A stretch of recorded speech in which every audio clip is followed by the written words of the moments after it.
Hi, Rashi. Hi Sheba, how are you? I'm very well. Thank you so much for making the time to be here. I'm really looking forward to our conversation together. And Me too. Thank you for having me. it's a pleasure. Rashi, you've got yourself your cup of coffee? Yes, I have in my favorite cup. Oh, wonderful. All right. So I'm going to pour myself some as Awesome. we settle down. There's nothing like the first sip, of this. I'm also having black coffee today. Wonderful.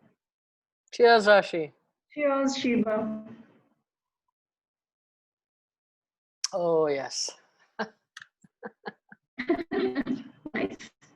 So, as I said, thank you so much for making time for this and being open to sharing yourself with me as well as people who will be listening to this. So, as you sit with this cup of coffee in your hands, and if you can just hold it and feel the warmth, I'm going to ask you to just close your eyes and think of what it conjures up for you. Nice, warm, snug with that cup of coffee. What does it bring forth for you? Uh, Delhi winter with fog and me cuddled up in a blanket with a hot cup of coffee and a book. Wonderful. What does that image do for you? What does it mean to you? It means it means safety, cocooning, warmth, just a place where I can be alone with my thoughts and I don't have to talk to anyone. So, what makes this cocooning experience important for you, Rashi? Mm, I've never thought of that. I think it's like a sanctuary away from all of the noise and complexity that we bring into our lives, I think. So even today, I mean, I the best time of the day for me is when the madness is over after 6 p.m., 7 p.m. I just want to quickly have my dinner and then snuggle in bed with a book or with my phone, which is a bad habit.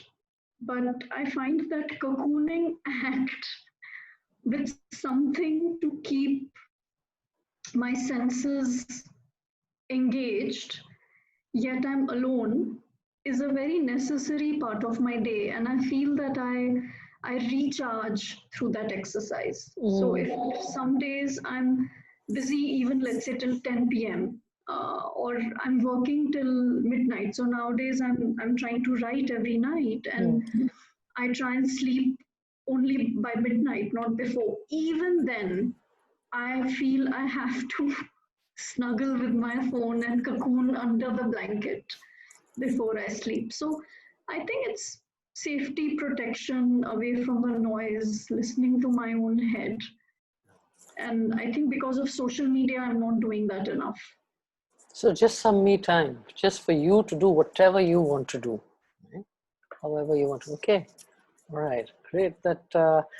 Yeah, and that is very evocative, Rashi. It just paints a picture for Yes. and it gives us a peek into how you relax and how deep this need is for you. So Yes. that's beautiful. I didn't realize it until I said it out loud just now. Yeah, yeah, yeah, yeah. So I would really like to know a little bit more about your story. As you've lived your life, what are some of the defining moments or some of the highs that you'd like to share with me, and also areas where you found yourself floundering and you're learning. So, just tell us your story. That's a very dangerous and open-ended question. Um, so I think my story is, how should I even begin? I think, You can just tell us your highlights, whatever you'd like to share, some of the things that defined you as who you are, Rashi. so I think my story is a very simple one. Mm. It's of a life which has always been on a trajectory of growth right from the time, right from the beginning. So I come from a family which is very simple. So my mother is from Meerut, a small town. My dad is from Delhi. His father was a school principal. My mother's dad became a lawyer later, but then he used to work in excise before that. Mm. So a very simple middle class family, and I always believe we have to look at where we have come from to understand why we are a certain way. So very simple family, and I and my parents really didn't know what to do with my sister and me. Mm. What will they do when they grow up? So exposure levels, because they are from the silent generation, born before independence. Mm. So the exposure levels from childhood were very limited, Mm. where they really thought, okay, we'll educate them in whatever school we can find and we'll see. And my mother was obsessed with getting both of us married, my sister and me. Mm. My dad was very chilled out. He said, you guys should study, just study. And I think we inherited his genes. So education and learning has been a big part of my life right Mm. from the beginning. Mm. Um, And you still find that drives you a lot, learning? that drives me so much. Mm. Learning really drives me a Mm. lot. Mm.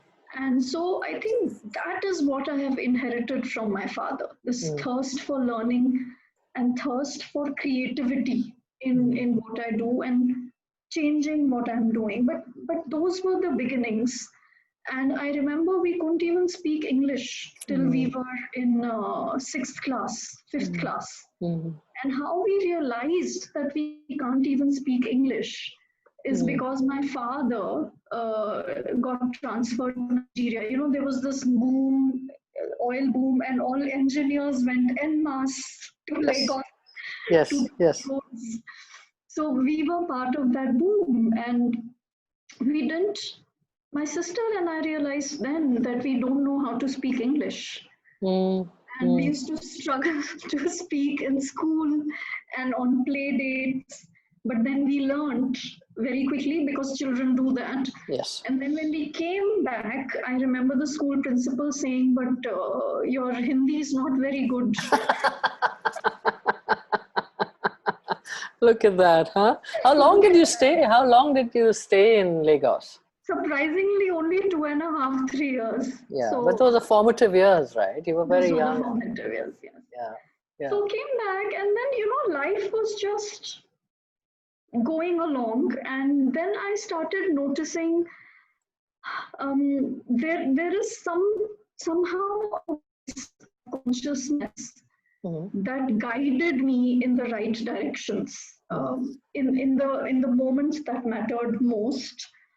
And one of the biggest formative experiences of my life is that I had leukoderma when I was 5 years old.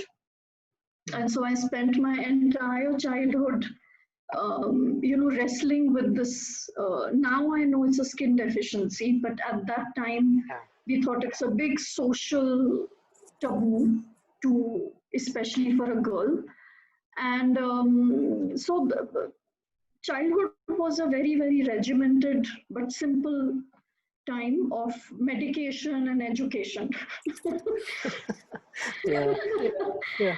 And but I realized that there was this divine voice that came to me when I got into BCom honors, which said you need to stop all treatment, it's not working for you. And I had some not Wow. so good experiences with doctors by that time, because we had been going to doctors since I was 5 years old. Yeah. Um, That and must you have been meet, tough, Rashi. it was very tough. So it leads to a feeling that you're not good enough. Yeah. And, discomfort in my own skin, literally. Yeah. Yeah. But then when I was entering college, this divine voice came and said, stop all treatment, you're fine the way you are. And I Wow. stopped. And I think that gave a lot of balance to my life. And I had other things to do than medication and watching what I ate. So that feeling of scarcity and not being good enough started going away and washing away over time. So I think that was that's a big part of my story. And I think the other part of my story is, like all children, who that confusion of what do I do, what do I really do. And I realized that when I was younger, I was way more intuitive and trustful of my own voice. So there was a girl, I was in JMC, and there was a girl who said, I'm going to apply for CAT, I'm going to give my CAT exams. She was my best friend in college. Right. And I'm starting these Manchanda classes in next to LSR College. And I'm going there thrice a week. I said, I'll come with you. I'll also do it. I'll give CAT. That's amazing how it was in the flow. No, you just went with it. It just, and today I will think a million times, pros and cons, what do I do? No, let's do it. So and it was tough. Twice a week you go. In those days there was no Uber, but anyway, we did it. And I loved it because that learning orientation, and I cracked the CAT exams. I got calls from all 4 IIMs. Wow, Rashi. Yeah. So, but I failed all 4 interviews. Interesting. So there was this big high in my life that I could have never imagined getting calls from all 4 IIMs. Yeah. And I still remember that moment when I got the call from IIM Calcutta. That was first. And this feeling of surprise more than pride. Yes.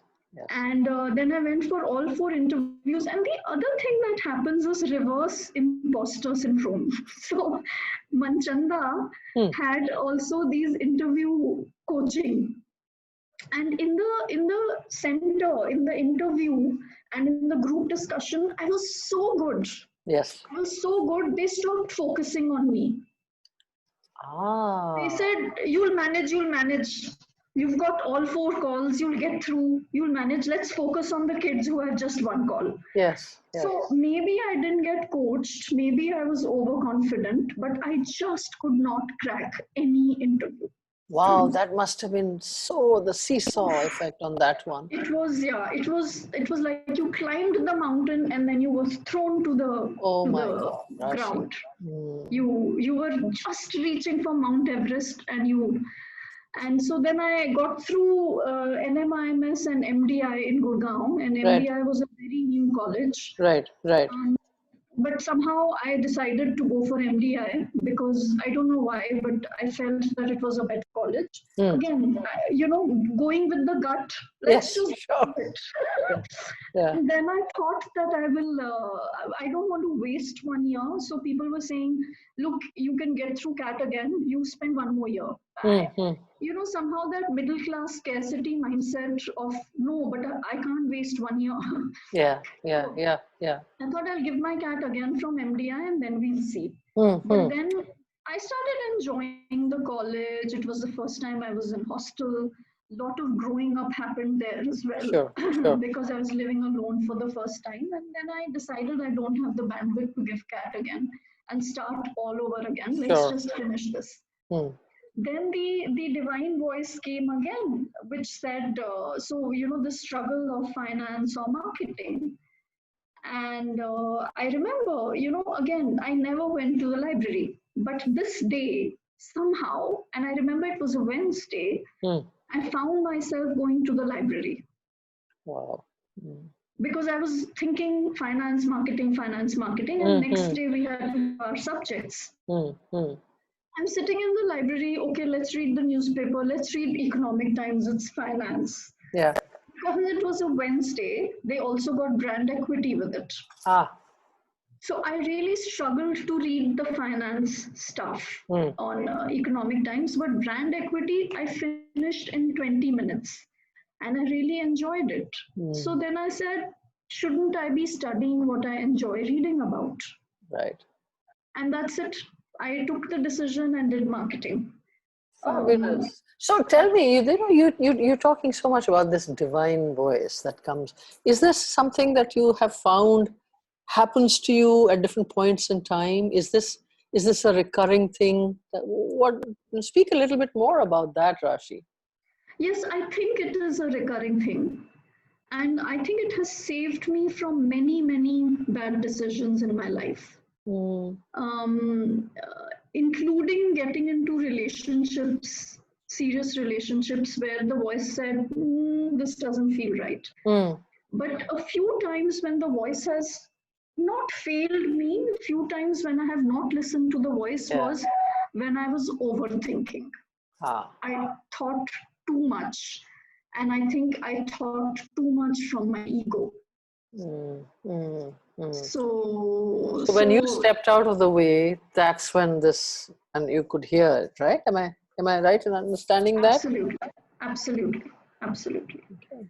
All right. And if I was to ask you, if there's what is the adage that you live by? I mean, what's your metaphor for life? What do you think it would be, Rashi? You could have several. Well, okay, so I think my metaphor right now is to be a banyan tree. All right, wonderful. Wow. And I don't think I'm there yet, but I want to go there. Okay. And what does the banyan tree evoke for you? So the first thing is that the banyan tree is probably the wisest of all trees. It carries wisdom, and it's a tree that has longevity. It can live for thousands of years. So pretty much like the life force, as they say, and I'm not talking in religious terms, but consciousness, which just is. A banyan tree just is. Rain, shine, drought, famine, it just stands there. Why? Because it has such deep roots. Such deep roots, and even the branches become roots. And I'm the kind of person who probably can't do anything superficially. So even if the banyan tree has one branch, it becomes a root. So these are the kinds of analogies. And the other thing about the banyan tree is then it becomes so large that a whole community can come and live under it. Absolutely. You can write a book, you can sleep, it gives shade, but I don't think a banyan tree gives fruits, right? It doesn't give fruits. It doesn't give fruits. So it doesn't give fruits, it doesn't give flowers, it's rooted. Yes. Right? So let's explore that. What does that do for you when you say it's rooted?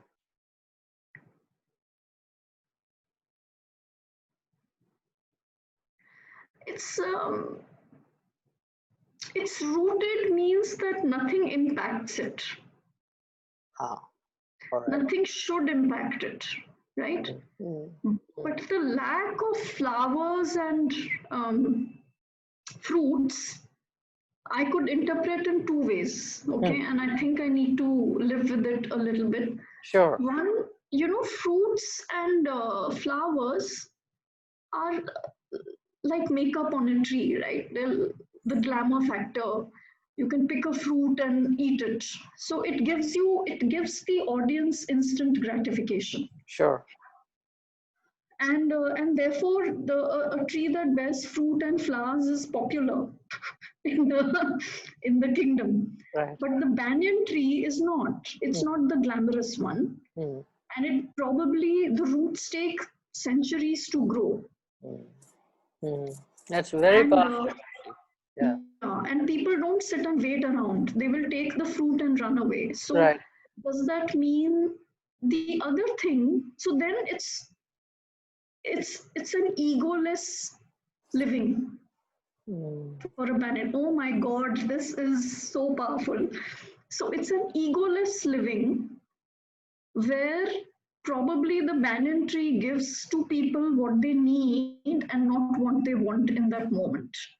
Hence, it is not the most populist tree. It's not yeah. Kim Kardashian.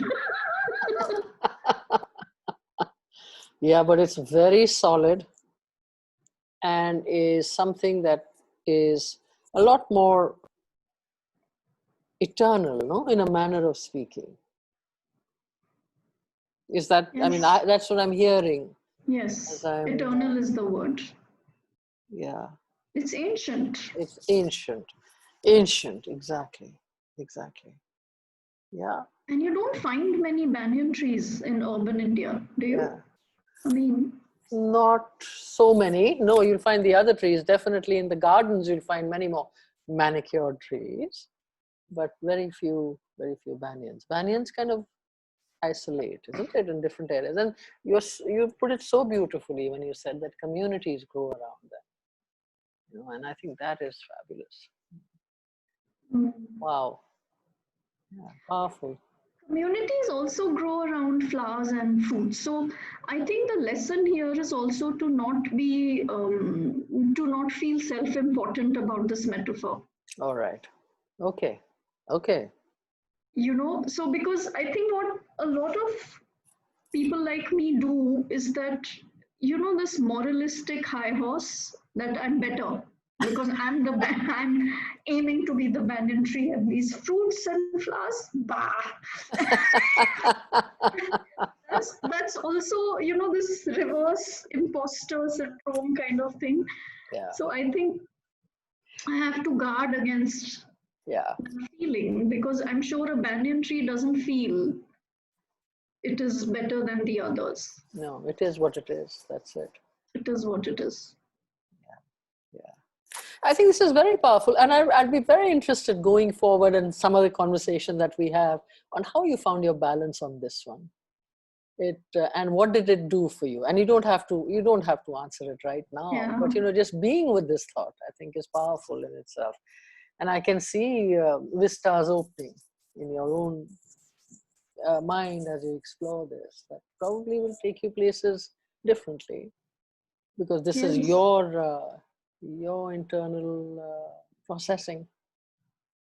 Yes. And thank you. All these insights wouldn't have emerged if you hadn't asked me. So, Well, I think we'll put it on the coffee. absolutely. It's good coffee. It's good coffee. Um, if I was to ask you, Rashi, what is your unique fingerprint?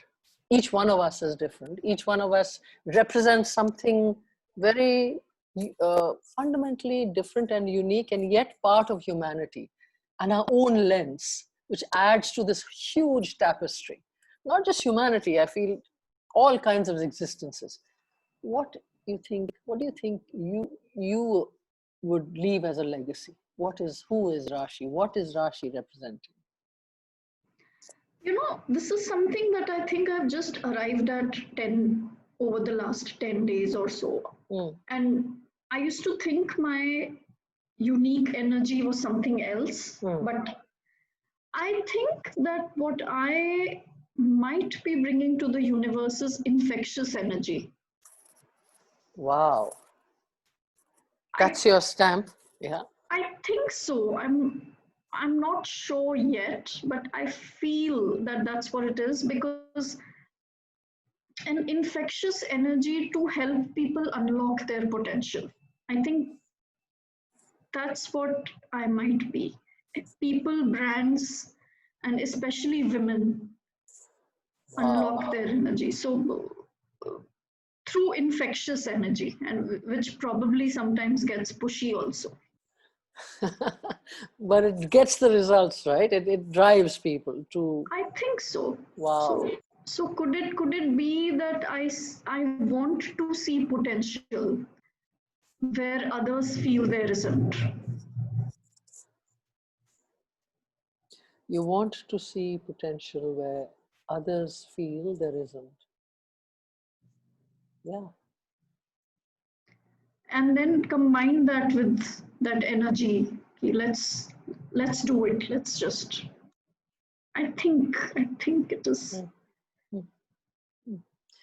Yeah, I think that is very unique. Being able to see something where people don't feel it exists.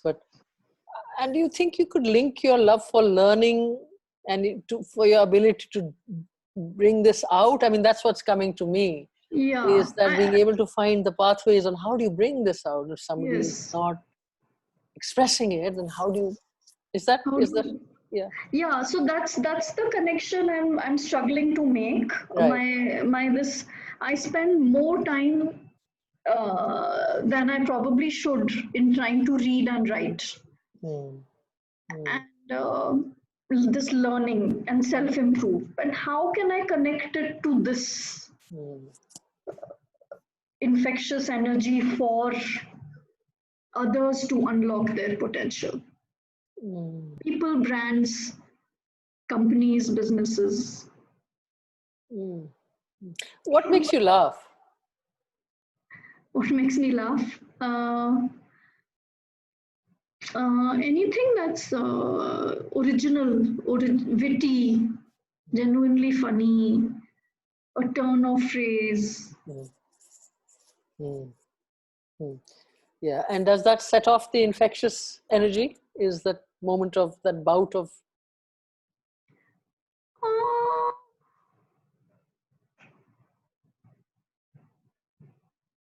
Uh, no, I mean, laughter is laughter. hmm. I think what sets off the infectious energy is when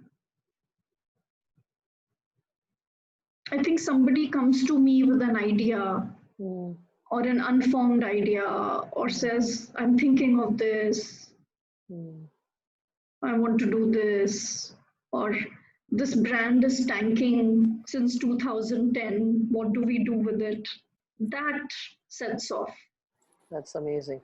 I have to absolutely emphasize this. And that's true because I have experienced it. Every time I've come to you with an idea unformed, you take it on board and it becomes something else, which is fabulous because it does enthuse me to continue with what I'm doing. So you're absolutely right.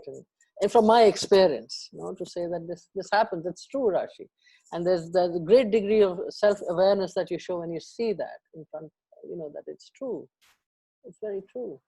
Thank you for saying that. But I mean, the experience with you led to me forming it, and also a couple of friends I spoke to Sure. from who I worked with 15 years ago Wow. said that, this is what you actually did. Mm, So nobody spoke about, oh, you launched this product or you launched this, you launched that. Sure, that's part of it. But they all said that, you just enthused everyone that we have to turn this brand around. We have to.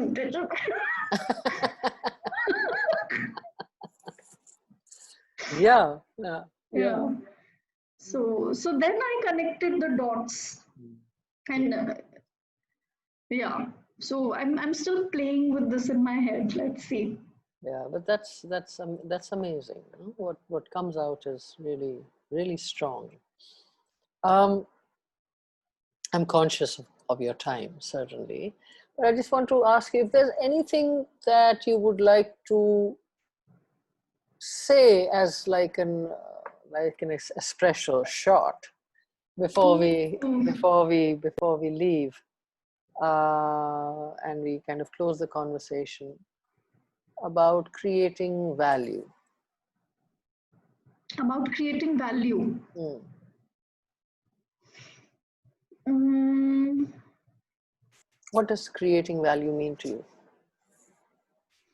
I think creating value for me means that all of us are born with some unique gifts. Mm, And the journey of creating value begins with ourselves.